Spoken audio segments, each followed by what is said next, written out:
নূর Islamic scribe চ্যানেলে আপনাদের সবাইকে স্বাগত। চ্যানেলটি সাবস্ক্রাইব করে আপনারা পাশে থাকবেন। প্রিয় ভাই ও বোনেরা, আজ আমি আপনাকে এমন একটি কথার সামনে দাঁড় করাতে চাই যা শুনলে হয়তো আপনার হৃদয় কেঁপে উঠবে। কল্পনা করুন, আপনি গভীর রাতে সিজদায় পড়ে কান্না করছেন, আপনার চোখ ভেজা, বুক ভাঙা। আপনি বলছেন, হে আল্লাহ, আমার দোয়া কবুল করুন।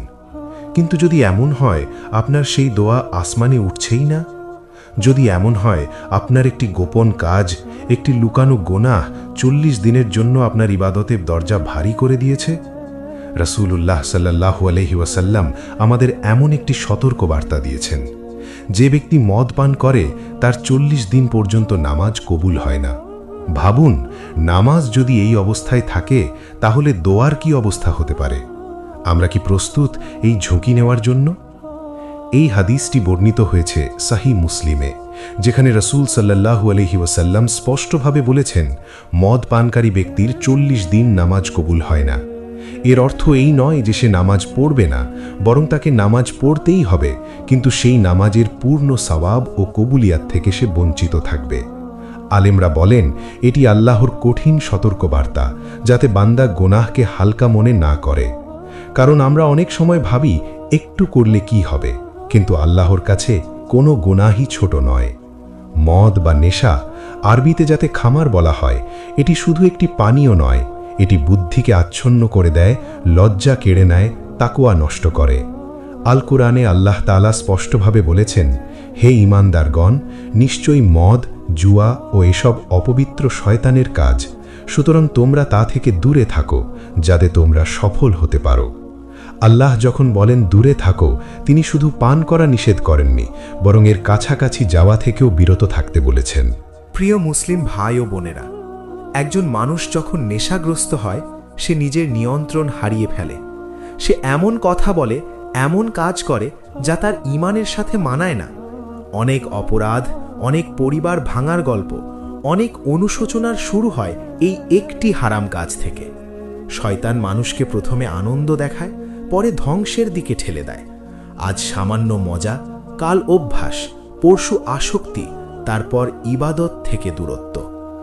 40 দিন, এই সময়টা খুব কম নয়। এই সময়ের মধ্যে একজন মানুষ কত দোয়া করে, রিজিকের জন্য, সন্তানের জন্য, অসুস্থতার শিফার জন্য, পরীক্ষায় সফলতার জন্য, জীবনের সমস্যার সমাধানের জন্য। কিন্তু যদি তার গুনাহের কারণে সেই দোয়ার দরজা ভারী হয়ে যায়, আমরা কি বুঝতে পারি গুনাহ শুধু আখেরাতে নয়, দুনিয়াতেও প্রভাব ফেলে? তবে এখানে আশার আলো আছে। আল্লাহ তাআলা অত্যন্ত দয়ালু। যদি কেউ সত্যিকারভাবে তওবা করে, চোখের পানি ফেলে, গুনাহ ছেড়ে দেয়, দৃঢ় সংকল্প করে আর ফিরে না যাওয়ার, তাহলে আল্লাহ তার তওবা কবুল করেন। রাসূল সাল্লাল্লাহু আলাইহি ওয়াসাল্লাম শিখিয়েছেন, তওবা করলে আল্লাহ ক্ষমা করেন। তাই হতাশা শয়তানের কাজ। গুনাহ হয়েছে, কিন্তু দরজা এখনো বন্ধ হয়নি। আমরা মনে রাখি, দোয়া কবুল হওয়ার কিছু শর্ত আছে। হালাল রিজিক, পবিত্র অন্তর, গুনাহ থেকে দূরে থাকা, এসব দোয়ার শক্তি বাড়ায়। একটি হাদিসে এসেছে, এক ব্যক্তি হাত তুলে হে রব বলে দোয়া করছে, কিন্তু তার খাদ্য হারাম, পোশাক হারাম, তাহলে তার দোয়া কিভাবে কবুল হবে? তাই শুধু হাত তুললেই হবে না, জীবনও তুলতে হবে আল্লাহর বিধানের দিকে। অনেক সময় মানুষ বলে, আমি তো নামাজ পড়ি, একটু নেশা করলে সমস্যা কি? কিন্তু ইসলাম সম্পূর্ণ জীবন ব্যবস্থা। নামাজ একদিকে, আরেক দিকে হারাম, এভাবে দ্বৈত জীবন ঈমানকে দুর্বল করে দেয়। আল্লাহ চান আমরা ভেতরে ও বাইরে এক হই, আমাদের লুকানো জীবনও যেন প্রকাশ্য জীবনের মতো পবিত্র হয়। প্রিয় ভাই ও বোনেরা, গুনাহের সবচেয়ে বড় ক্ষতি হল এটি হৃদয়কে কঠিন করে দেয়। প্রথমে গুনাহ করলে ভয় লাগে, পরে অভ্যাস হয়ে যায়, তারপর আর লজ্জাও থাকে না। তখন দোয়া করতে গেলেও চোখে পানি আসে না, হৃদয়ের সেই কোমলতা হারিয়ে যায়। আর যে হৃদয় নরম নয়, তার দোয়া কেমন হবে? আমরা যদি চাই আমাদের দোয়া দ্রুত কবুল হোক, আমাদের জীবন বরকতময় হোক, আমাদের সন্তানরা হেদায়েত পাক, তাহলে আমাদের নিজেদেরকে পরিশুদ্ধ করতে হবে, হারাম থেকে দূরে থাকতে হবে, নেশা, সুদ, জুলুম এসব থেকে বাঁচতে হবে। কারণ আল্লাহ পবিত্র, তিনি পবিত্র জিনিসই গ্রহণ করেন। আজ এই মুহূর্তে আমরা সিদ্ধান্ত নিতে পারি যে কোনো গোপন গোনা থাকুক আমরা তা ছেড়ে দেব।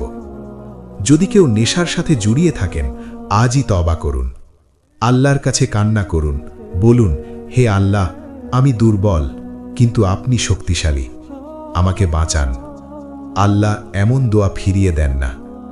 হে আল্লাহ, আপনি আমাদের দোয়া কবুল করুন, আমাদের অন্তরকে পরিষ্কার করুন, আমাদেরকে এমন বান্দা বানান যে গোপনে ও প্রকাশ্যে আপনাকে ভয় করে, হারাম থেকে দূরে থাকে এবং যার হাত উঠলে আপনি রহমতের দরজা খুলে দেন।